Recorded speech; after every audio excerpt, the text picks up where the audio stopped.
Konnichiwa, salut à tous. Aujourd'hui, nous sommes au centre de convention Makuhari Messe dans la préfecture de Chiba pour le grand événement Japan Amusement Expo et on va s'intéresser aux nouveautés du côté de chez Taito, Sega et Square Enix.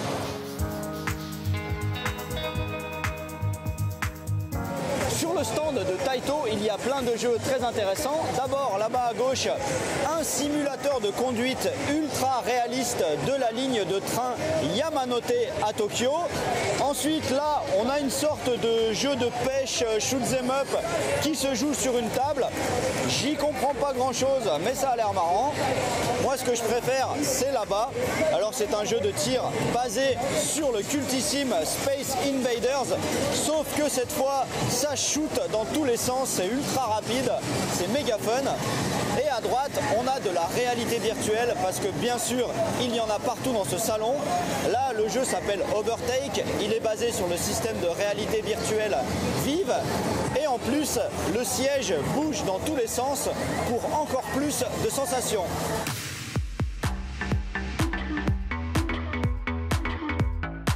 Derrière moi, il y a le stand Sega et parmi les grosses nouveautés, il y a surtout un tout nouveau jeu de rythme musical. Ça s'appelle Ongeki. Alors comme d'habitude, on doit suivre une piste et appuyer sur le bon bouton au bon moment. Sauf que là, je dirais la différence, c'est que ça cible particulièrement les otaku japonais. Donc l'ambiance est très kawaii. Les persos que l'on dirige, ce sont trois petites idoles super mignonnes. Et il y a des boutons devant, mais aussi sur les côtés. Mais moi, perso, ce que j'attends le plus, c'est la sortie du tout nouveau House of the Dead Scarlet Dawn. Il s'annonce très difficile, très beau, mais très difficile.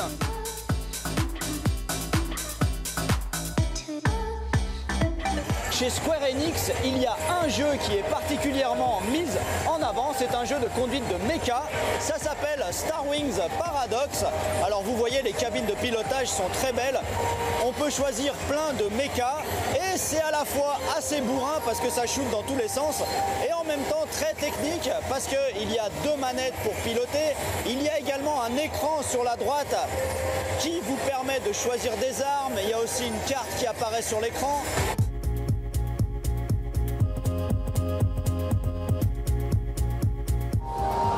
Je ne vous ai parlé que de jeux vidéo, mais il y avait aussi pas mal d'autres trucs bien sympas dans ce salon, comme du pachinko et bien sûr des tonnes d'UFO Catcher, ces jeux de pince.